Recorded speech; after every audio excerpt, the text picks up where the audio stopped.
আমার প্রিয় সকল ছাত্রছাত্রীকে অনলাইন টিউশনের আরও একটি নতুন ভিডিওতে স্বাগত জানাই।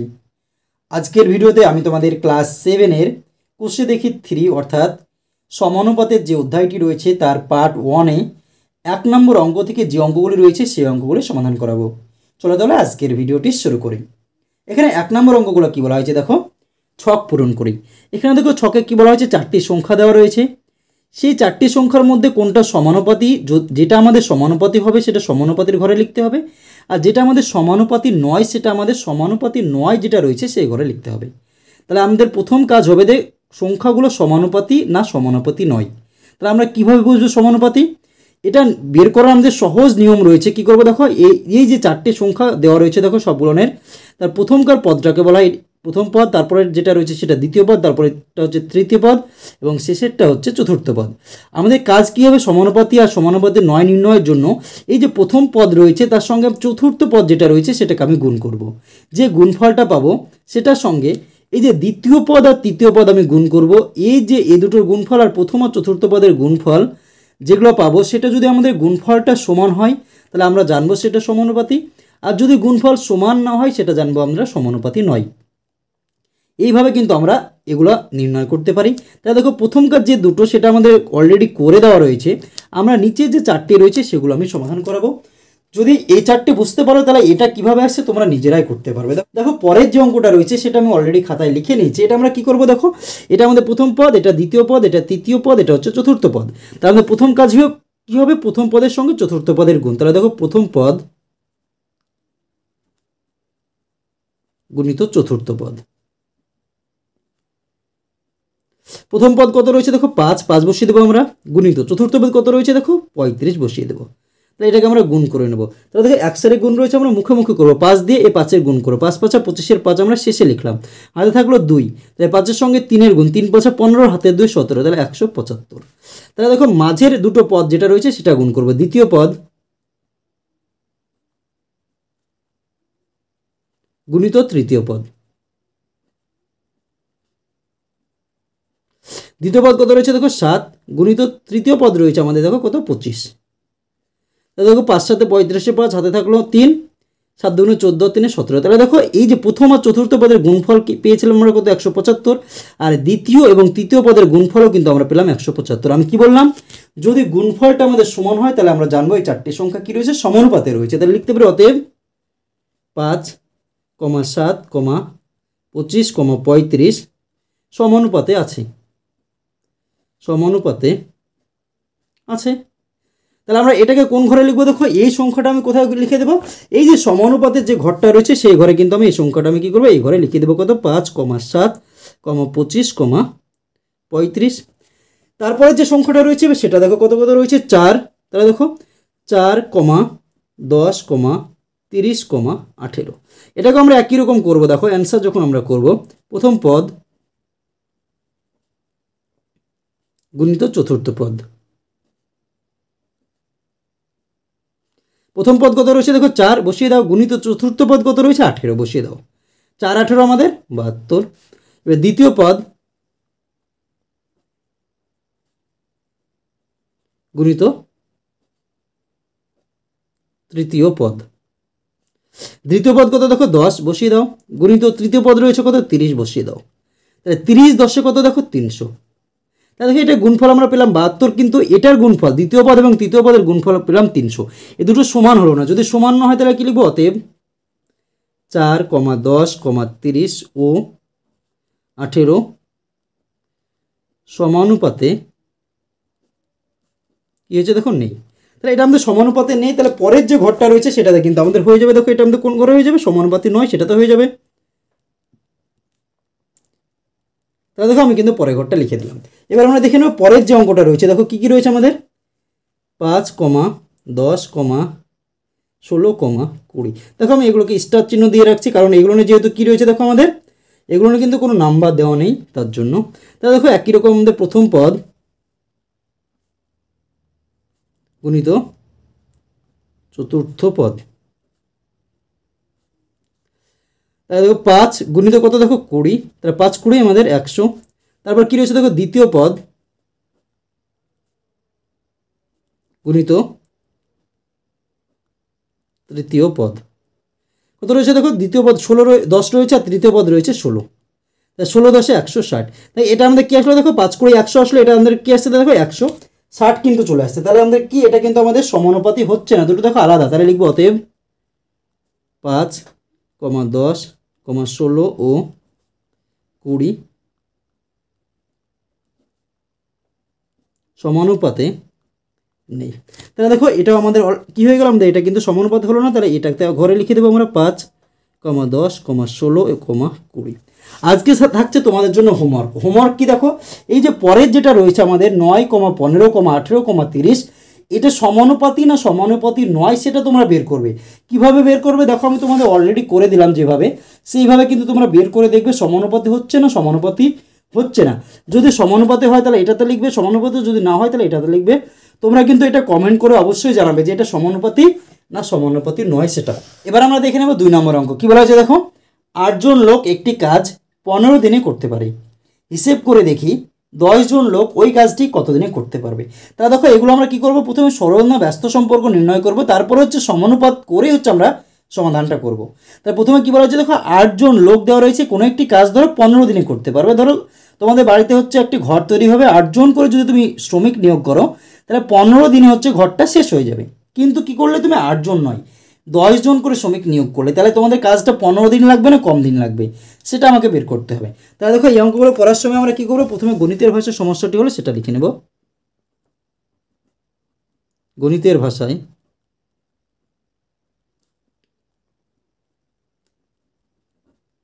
সমস্যাটি হলো, প্রথমে কি রয়েছে দেখো, শ্রমিক সংখ্যা বা জনসংখ্যা, কি রয়েছে জনসংখ্যা, তারপরে কি রয়েছে দেখো দিন সংখ্যা। জনসংখ্যাতে দেখো 8 জন লোক কোনো একটি কাজ করছে কত দিনে, 15 দিনে। যদি 10 জন লোক নিয়োগ করে তাহলে কত দিনে কাজ করবে। তাহলে এটা আমাদের সরল সম্পর্ক হবে না ব্যস্ত সম্পর্ক, সেটা আমরা কিভাবে বের করব তার জন্য কিন্তু নিজে করে 3.5-এর যে অঙ্কটা রয়েছে সেই ভিডিওটা কিন্তু অলরেডি আমি তোমাদের বুঝিয়ে দিয়েছি কীভাবে সরল সম্পর্ক হয় কীভাবে ব্যস্ত সম্পর্ক হয়। যদি তোমরা সেই ভিডিওটি না দেখে দেখো তাহলে প্লেলিস্টে গিয়ে তোমরা দেখে নিতে পারো। তাহলে দেখো কীভাবে আমরা করবো, এখানে 8 থেকে 10 এদিকে কী হচ্ছে দেখো বেশি হচ্ছে, 8 থেকে 10 কি 8 থেকে 10 বড় আমি বেশি লিখলাম। তাহলে তোমাদের যে বাড়িটা তৈরি করছিল সেটাতে 8 জন করে যদি নিয়োগ করে তাহলে 15 দিন লোক লাগছিল। যদি তুমি 10 জন করে লোক নিয়োগ করো তাহলে কী লাগবে, কম লাগবে, দিন সংখ্যা আমাদের কী হবে দেখো কমে যাবে। তাহলে একদিকে বেশি হচ্ছে একদিকে কমছে। যদি আমাদের বিপরীত হয় দেখো, এদিকে বেশি এদিকে কম, বেশি কম কি বিপরীত, তাহলে যদি বিপরীত হয় তাহলে আমাদের ব্যস্ত সম্পর্ক। আর যদি আমাদের একই হয় এদিকেও বেশি এদিকেও যদি বেশি হতো তাহলে আমাদের সরল সম্পর্ক, এদিকেও কম এদিকেও যদি কম হতো তখনও কিন্তু আমাদের সরল সম্পর্ক হচ্ছে। আর যদি বিপরীত হয়ে যায় তাহলে আমাদের ব্যস্ত সম্পর্ক কিন্তু হয়ে যায়। তাহলে অতএব জনসংখ্যা ও দিন সংখ্যার মধ্যে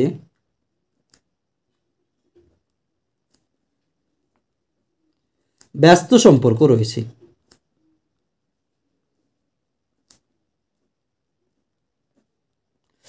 তাহলে দেখো ব্যস্ত সম্পর্ক হলো আমরা হচ্ছে সমানুপাতিটা তৈরি করব। সমানুপাতিটি হলো তাহলে দেখো নিজে করে 3.5 কিন্তু আমাদের সরল সম্পর্ক ছিল, তার জন্য কি করছিলাম যেরকম আমাদের 8:10 সমানুপাত 15 অনুপাত জিজ্ঞাসা চিহ্ন করছিলাম। যদি আমাদের ব্যস্ত সম্পর্ক হয় তাহলে কিন্তু অনুপাতটা আমাদের একটু আলাদা হবে। কীরকম হবে দেখো, প্রথমে যে দুটো সংখ্যা রয়েছে দেখো জনসংখ্যার নিচের সংখ্যাটা আমি প্রথমে বসাবো, 10 রয়েছে নিচে সেটা আমি প্রথমে বসাবো। যদি ব্যস্ত হয় তাহলে আমি নিচেরটা প্রথমে বসাবো, দিয়ে অনুপাত দিব, দিয়ে উপরে যেটা রয়েছে এখানে সেটা বসাবো, দিয়ে সমানুপাতের চিহ্ন দেবো 4টে ফোঁটা। তারপরে এই যে 15 রয়েছে 15টা বসাবো, দিয়ে অনুপাত দেবো, দিয়ে নিচে যেটা রয়েছে জিজ্ঞাসা চিহ্ন সেটা দেবো। আর এটা কোন নম্বর পদ দেখো, এটা প্রথম পদ, এটা দ্বিতীয়, এটা তৃতীয়, এটা চতুর্থ পদ। তাহলে আমি এর পাশে আমরা ব্র্যাকেটে চতুর্থ পদ কিন্তু লিখে দেব। চতুর্থ পদ হয়ে গেল। তাহলে দেখো আমাদের ব্যস্ত সম্পর্ক যখন হবে তখন কি বললাম, শেষের পদটা প্রথমে, তারপর উপরেরটা, তারপরে হচ্ছে সমানুপাতের পর এটা অনুপাত দিয়ে জিজ্ঞাসা চিহ্ন। তা চতুর্থ পদ আমরা বের করবো। তাহলে অতএব নির্ণয় চতুর্থ পদ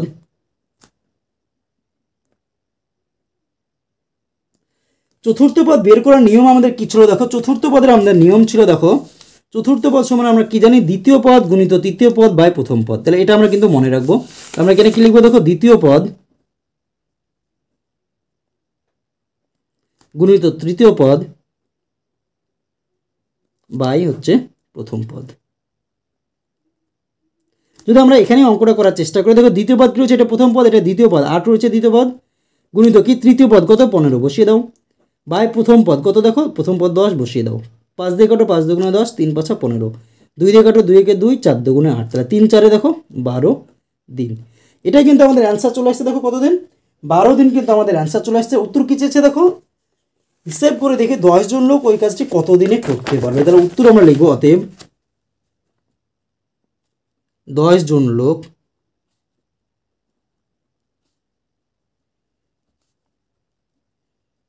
ওই কাজটি 12 দিনে করতে পারবে। তাহলে দেখো আমাদের 2 নম্বর যে অঙ্কটা ছিল সেটা কিন্তু আমাদের অলরেডি সমাধান হয়ে গেল। এবার আমরা দেখে নেব 3 নম্বর অঙ্ক। তোমরা বই দিকে লক্ষ্য করো কী বলা হয়েছে, কিছু পরিমাণ খাদ্যে 12 জন লোকের 20 দিন চলে, হিসেব করে দেখি ওই খাদ্যে 40 জন লোকের কত দিন চলবে। দেখো এখানে জনসংখ্যা ডবল রয়েছে, 12 জন 40 জন, আর দিন সংখ্যা আমাদের একটা রয়েছে, তাহলে জনসংখ্যাটা আমরা কী করবো বাম দিকে লিখবো। তাহলে দেখো 3 নম্বর অঙ্ক আমরা প্রথমে সাজিয়ে নেব। 3 নম্বর অঙ্ক গণিতের ভাষায় সমস্যাটি হলো, গণিতের ভাষায়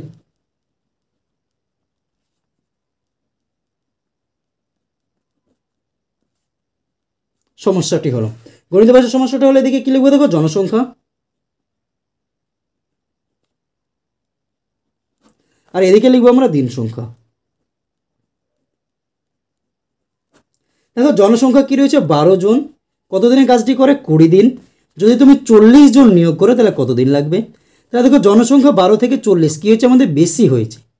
ধরো তোমাদের একটি ঘর তৈরি হবে, সেখানে যদি তুমি 12 জন করে নিয়োগ করো তাহলে 20 দিনে কাজটি শেষ হবে, কিন্তু তুমি যদি 40 জন নিয়োগ করো অর্থাৎ বেশি শ্রমিক লাগিয়ে দাও কী হবে ঘরটা তাড়াতাড়ি শেষ হয়ে যাবে। তাহলে 20 দিনের থেকে কম দিন কিন্তু লাগবে, কী লাগবে দেখো কম লাগবে। তাহলে এদিকে বেশি হচ্ছে এদিকে কমছে, তাহলে দেখো একদিকে বাড়ছে একদিকে কমছে, কী সম্পর্ক ব্যস্ত সম্পর্ক। অতএব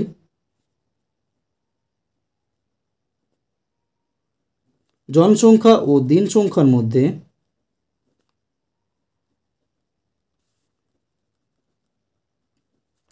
ব্যস্ত সম্পর্ক রয়েছে।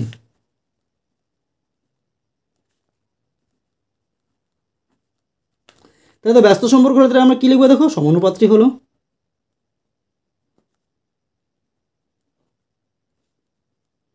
সমানুপাত্রী হলো কি দেখো যখন ব্যস্ত সম্পর্ক শেষেরটা আমরা প্রথমে লিখবো 40:12 সমানুপাত 20 জিজ্ঞাসা চিহ্ন, আর জিজ্ঞাসা চিহ্ন জায়গায় আমরা কি লিখবো দেখো চতুর্থ পদ। তাহলে অতএব নির্ণেয় চতুর্থ পদ সমান কি, চতুর্থ পদ সমান হয়েছিল কি দ্বিতীয় পদ গুণিত তৃতীয় পদ বাই কি ছিল দেখো প্রথম পদ। তোমরা কিন্তু এই সূত্রটা কিন্তু তোমরা একবার মনে রাখবে, চতুর্থ পদ সমান কি দ্বিতীয় পদ গুণিত তৃতীয় পদ বাই প্রথম পদ। দ্বিতীয় পদ কোথায় দেখো, এটা আমাদের প্রথম পদ, এটা দ্বিতীয়, আমাদের এটা তৃতীয়, তাহলে দ্বিতীয় পদ হচ্ছে আমাদের 12 গুণিত তৃতীয় পদ কত দেখো 20 বাই প্রথম পদ কত দেখো 40, 0 0 কেটে দাও 2 দিয়ে কাটো, তাহলে কত হচ্ছে দেখো 2 দুগুণে 4, আবার 2 দিয়ে কাটো 6, তাহলে কি দেখো 6 দিন। তাহলে উত্তর আমরা কী ছিল দেখো, এখানে আমরা কী লিখেছিলাম দেখো 20 থেকে কম হবে উত্তরটা, আর উত্তরটা আমাদের কত আসছে দেখো 6 কিন্তু আসছে, যেটা আমাদের 20 থেকে কিন্তু অলরেডি কম। তাহলে দেখো এটাই কিন্তু উত্তর এসছে। উত্তর কী চেয়েছে তোমরা বই দিকে লক্ষ্য করো, অতএব 40 জন লোকের কতদিন চলবে ওই খাদ্যে, ওই খাদ্যে 40 জন লোকের কতদিন চলবে দেখো 40 জন লোকের হচ্ছে 6 দিন চলবে, 6 দিন চলবে। তাহলে দেখো 3 নম্বর যে অঙ্কটা ছিল সেটাও কিন্তু আমাদের অলরেডি হয়ে গিয়েছে। এবার আমরা দেখে নেব 4 নম্বর অঙ্ক কি বলা হয়েছে দেখো, অরুণবাবু তার কৃষি জমিতে 16টি লাঙল দিয়ে 10 দিনে সব জমি চাষ করিয়েছেন, ওই সব জমি 8 দিনে চাষ করতে চাইলে কতগুলি লাঙল লাগবে। এখানে দেখো দিন সংখ্যা ডবল রয়েছে, 10 দিন 8 দিন, আর হচ্ছে লাঙল সংখ্যা একটা রয়েছে। তা আমরা প্রথমে অঙ্কটাকে সাজিয়ে নেব। 4 নম্বর অঙ্ক গণিতের ভাষায়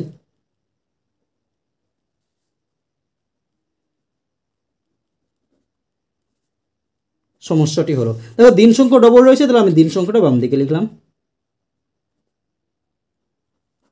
আর হচ্ছে লাঙল সংখ্যা।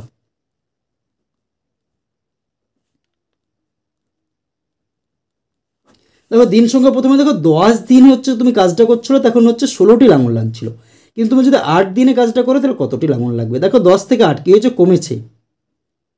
ধরো তোমাদের 10 বিঘা জমি আছে কিংবা তোমাদের কোনো জমি রয়েছে, ধরো যতটুকুই হোক না কেন, তুমি যদি 10 দিনে তুমি যদি চাষ করতে চাও তাহলে 16টি করে ধরো লাঙল যদি লাগাও তাহলে তোমাদের জমি যতগুলো জমি রয়েছে সবগুলো চাষ হয়ে যাবে। কিন্তু তুমি যদি 8 দিনে সব জমিগুলো চাষ করতে চাও তাহলে লাঙল সংখ্যা আমাকে কী করতে হবে? দেখো বেশি করতে হবে, কী করতে হবে? বাড়াতে হবে।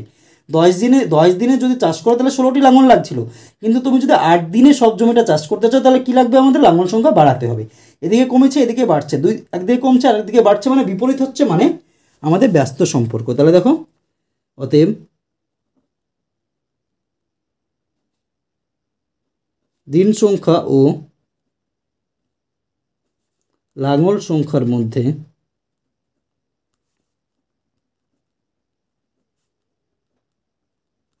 ব্যস্ত সম্পর্ক রয়েছে। তাই দেখো সমানুপাতটি হলো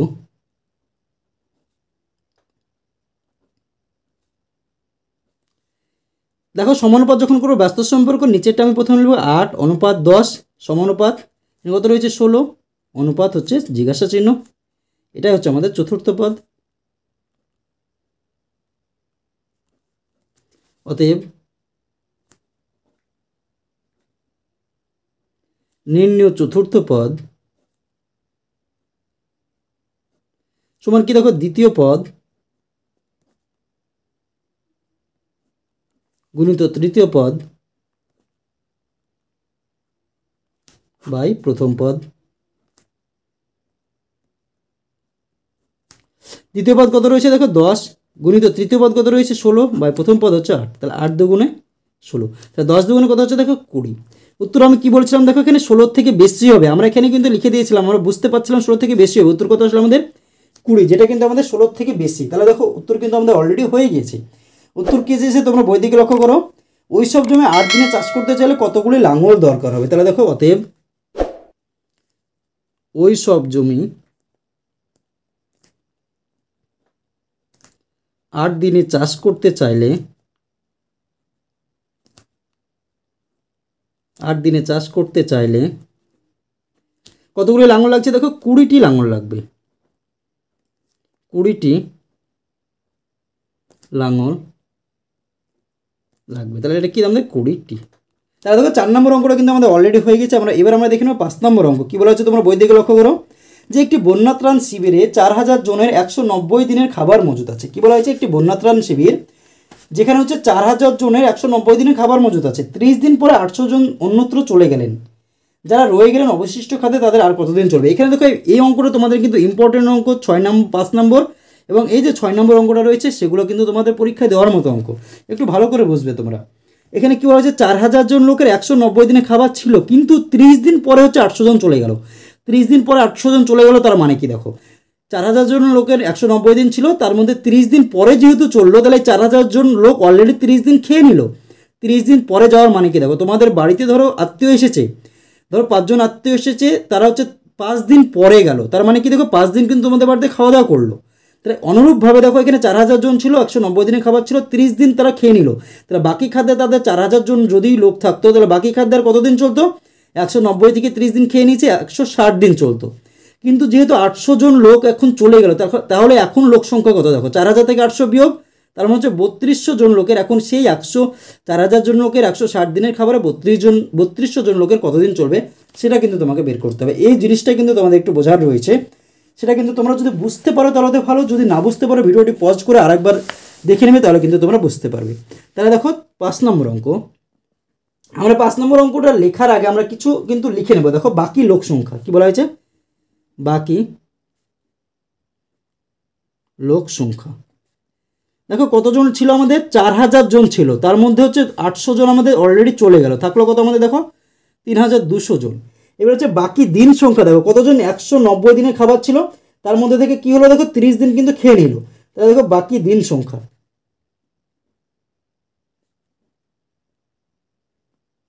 বাকি দিন সংখ্যা সমান হচ্ছে 190 বিয়োগ 30 সমান হচ্ছে 160 দিন, আর 3200 জন। তো এবার লিখবো আমরা গণিতের ভাষায় সমস্যাটি হলো, গণিতের ভাষায়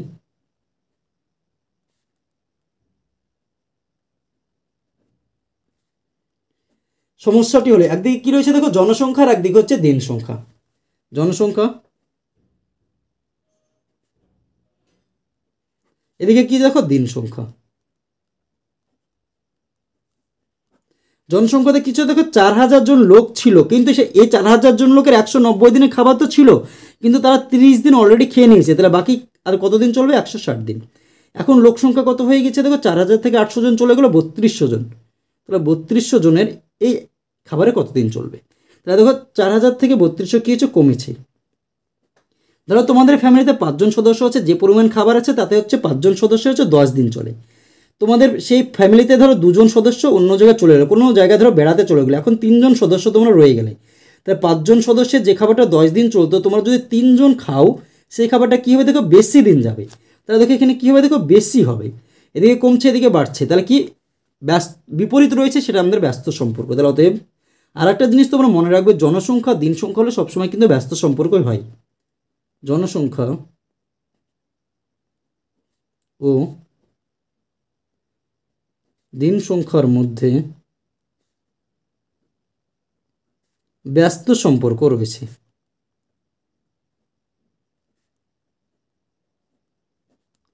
সমানুপাতটি হলো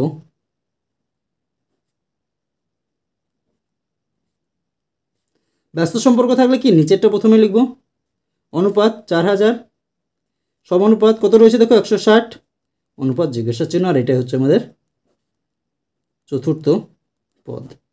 অতএব নির্ণীয় চতুর্থ পদ সমান কি দেখো? দ্বিতীয় পদ গুণিত তৃতীয় পদ বাই প্রথম পদ। দ্বিতীয় পদ কত রয়েছে দেখো 4000, গুণিত তৃতীয় পদ 160, আর প্রথম পদ হচ্ছে 3200। এই দুটো শূন্য কেটে দাও, তাহলে দেখো দুটো শূন্য কেটে দাও, 16 দিয়ে কেটে দাও, 16 দুগুণে 32, 16 দিয়ে যদি কাটো তাহলে দেখো 16কে 16 আর 0 10, 2 দিয়ে কাটো তাহলে কত হচ্ছে দেখো 5, 5 আর 40, 5 40 200 দিন। উত্তর কিন্তু আমরা অলরেডি পেয়ে গেছি। দেখো কত হচ্ছে 200 দিন। উত্তর কী চেয়েছে দেখো? যারা রয়ে গেলেন অবশিষ্ট খাদ্যে তাদের আর কতদিন চলবে? তাহলে দেখো অতএব যারা রয়ে গেলেন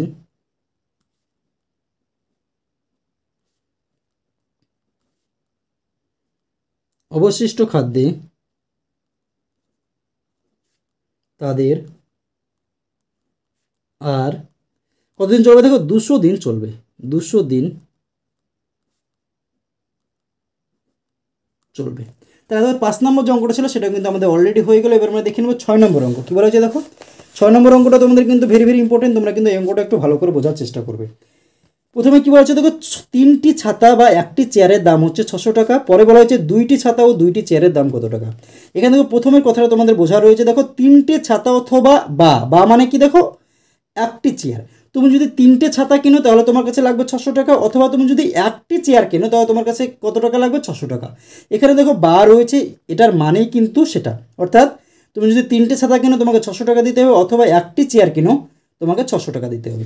কিন্তু পরবর্তীকালে কী বলা হচ্ছে দেখো? তুমি যদি 2টি ছাতা ও মানে কিন্তু এখানে বা নয়, অর্থাৎ 2টি ছাতা অথবা 2টি চেয়ারের দাম কিন্তু বের করতে বলা হয়নি। 2টি ছাতা ও 2টি চেয়ারের দাম কত হবে সেটা আমাকে বের করতে হবে। তাহলে এখানে দেখো একক কী রয়েছে? ছাতা ও চেয়ার। এখানেও ছাতা ও চেয়ার, আমরা একটা এককে নিয়ে যাব, তাহলে সবগুলোকে ছাতাতে কনভার্ট করব। এখানে আমি লিখতে পারি কি দেখো? 3টে ছাতার দাম কত টাকা? 600 টাকা লিখতে পারি। আর এটাকে আমি কীভাবে কনভার্ট করবো সেটা তোমরা দেখো। কয় নম্বর অঙ্ক আমাদের এবার? 6 নম্বর অঙ্ক। কী বলছে দেখো? 3টে ছাতা বা একটি চেয়ার। তাহলে দেখো একটি চেয়ার সমান দেখো 3টি ছাতা। তোমাকে কিন্তু বলাই হয়েছে প্রথমে দেখো 3টে ছাতা বা একটি চেয়ার, তাহলে একটি চেয়ারের যা মূল্য 3টে ছাতা তাই মূল্য। পরের লাইনে কি বলা হয়েছে দেখো? 2টি ছাতা ও 2টি চেয়ার। কি বলা হয়েছে পরের লাইনে? 2টি চেয়ার ও 2টি ছাতার বলা হয়েছে। তাহলে একটি চেয়ার যদি 3টে ছাতা হয় তাহলে 2টি চেয়ার সমান কত হবে? 3 গুণিত 2 সমান কত হবে? 6টি ছাতা। 6টি ছাতা, এটা তো তোমরা বুঝতে পারছো। একটি চেয়ার সমান যদি 3টে ছাতা হয়, তুমি যদি একটি চেয়ার কেনো তাহলে 3টি ছাতা পাবে, যদি তুমি 2টি চেয়ার কেনো তাহলে কয়টি ছাতা পাবে? 6টি। এবার আমাকে কি বলা হচ্ছে দেখো? 2টি ছাতা ও দুটি চেয়ার, দুটি চেয়ার সমান কত? আমার দেখো দুইটি ছাতা অলরেডি রয়েছে, তাহলে 2 আমি লিখে দিলাম, প্লাস দুইটি চেয়ার সমান কয়টি ছাতা? দেখো 6টি ছাতা, তাহলে 6 আমি এখানে লিখে দিলাম। তাহলে 6 আর 2 8টি ছাতা হয়ে গেল আমাদের। কি করে হলো তোমরা বোঝার চেষ্টা করো। দুইটি চেয়ার সমান আমরা কি জানি 6টি ছাতা, আর এখানে অলরেডি আগে থেকে দুইটি ছাতা রয়েছে, তাহলে 6 আর 2 8টি ছাতা কিন্তু আমার হয়ে গেল। তাহলে এখান থেকে কিন্তু এবার আমরা গণিতের ভাষার সমস্যাটি করে সমাধানটা আমরা বের করতে পারি। প্রথমে কি লিখবো দেখো, গণিতের ভাষার সমস্যাটি হলো,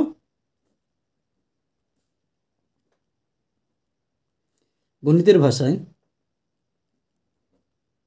সমস্যাটি হলো, এখানে দেখো ছাতার সংখ্যা, আমরা ছাতা দিয়ে কাজ করব। ছাতার সংখ্যা, এখানে হচ্ছে ছাতার দাম।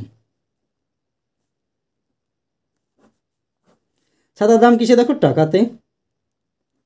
ছাতার সংখ্যা কি দেখো, প্রথমে কি বলা হচ্ছে 3টে ছাতা বা 1টি চেয়ার। আমি তো চেয়ারটা নিলাম না, তোমাকে অপশান দেওয়া হচ্ছে 3টে ছাতা কিনো, তাহলে তোমাকে 600 টাকা লাগবে, অথবা 1টি চেয়ার কেনো, তোমাকে 600 টাকা লাগবে, বা যেহেতু বলা আছে, তাহলে আমি 3টে ছাতা নিলাম, দাম আমার কত টাকা লাগলো? 600 টাকা। এবার হচ্ছে দেখো দুইটি ছাতা, দুইটি চেয়ার সমান আমরা কী পেয়ে গেলাম? 8টি ছাতা। তো 8টি ছাতার দাম কত সেটা আমি বের করবো। তাহলে দেখো দুইটি ছাতার দাম যদি 600 টাকা হয়, তাহলে 8টি ছাতার দাম কী হবে? বেশি হবে। 3 থেকে 8 কী হয়েছে? বেশি।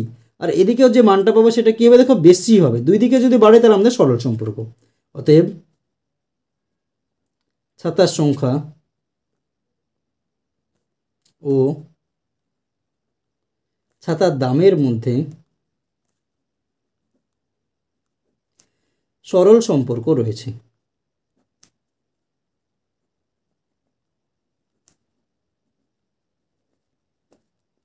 তাহলে সমানুপাত্রী হলো,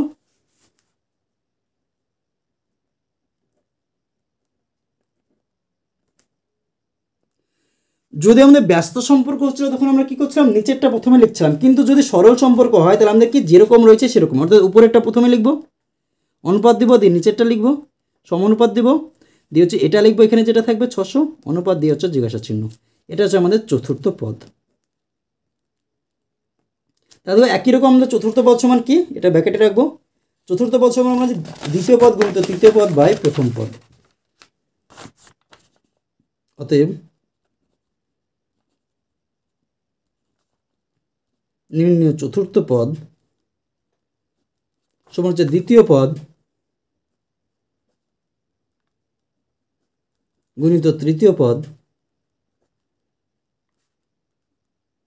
বাই প্রথম পদ। তোমরা বই লক্ষ্য করো, আগের পেজের দিকে তোমরা যদি লক্ষ্য করো তাহলে কী রয়েছে দেখো, দ্বিতীয় পদ আমাদের কী রয়েছে? 8, আর তৃতীয় পদ রয়েছে 600, আর প্রথম পদ রয়েছে 3। তাহলে আমরা এখানে বসিয়ে দেবো, দ্বিতীয় পদ সমান হচ্ছে 8, তৃতীয় পদ হচ্ছে 600, আর প্রথম পদ হচ্ছে 3। 3 দিয়ে কেটে দাও, 3 দুগুণে 6, তাহলে 200, 8 দুগুণে 1600 টাকা। এটা কিন্তু চলে আসছে, দেখো এটা কিন্তু কি চলে আসছে? অ্যান্সার কিন্তু আমাদের চলে আসছে। আর অ্যান্সার আমাদের কী চেয়েছে বই দিকে লক্ষ্য করো, দুইটি ছাতা দুইটি চেয়ারের দাম কত। তাহলে অতএব দুইটি ছাতা ও দুটি চেয়ারের দাম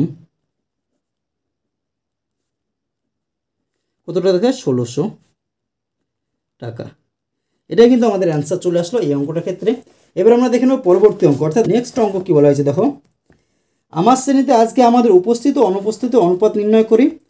আজ ষষ্ঠ শ্রেণীতে উপস্থিত ও অনুপস্থিতির অনুপাত বের করি। দুটি অনুপাত সমান কিনা দেখি, 4টি সংখ্যা সমানুপাতে আছে কিনা দেখি। তাহলে দেখো প্রথমে কী করতে হবে, আজকে আমার শ্রেণীতে উপস্থিত ও অনুপস্থিতির সংখ্যা তোমার নিজের ইচ্ছা মতো নিয়ে নিতে হবে, সেখান থেকে তাদের অনুপাত দেখতে হবে, এবং ষষ্ঠ শ্রেণীতে কতজন এসেছে কতজন আসেনি সেই হিসেবে তোমাকে তাদের অনুপাত বের করতে হবে, এবং সেটা সমানুপাত, দুটি অনুপাত সমান কিনা দেখতে হবে, 4টে সমানুপাতে আছে কিনা দেখতে হবে। তাহলে দেখো আমরা নিজের ইচ্ছা মতো কিন্তু ধরে নেব। 7 নম্বর অঙ্ক, দেখো ধরি, আজ আমার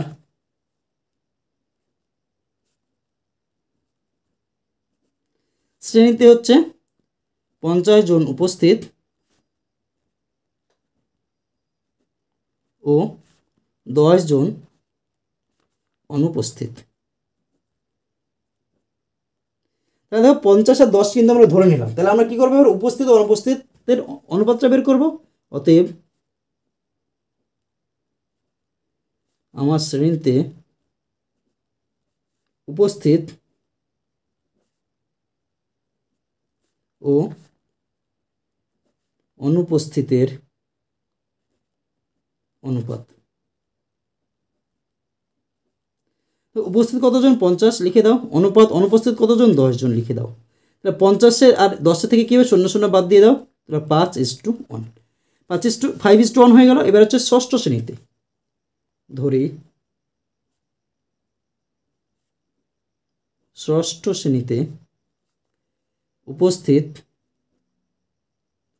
কতজন? দেখো 40 জন ধরে নিলাম, এবং অনুপস্থিত ধরো 20 জন ধরে নিলাম, 20 জন। অতএব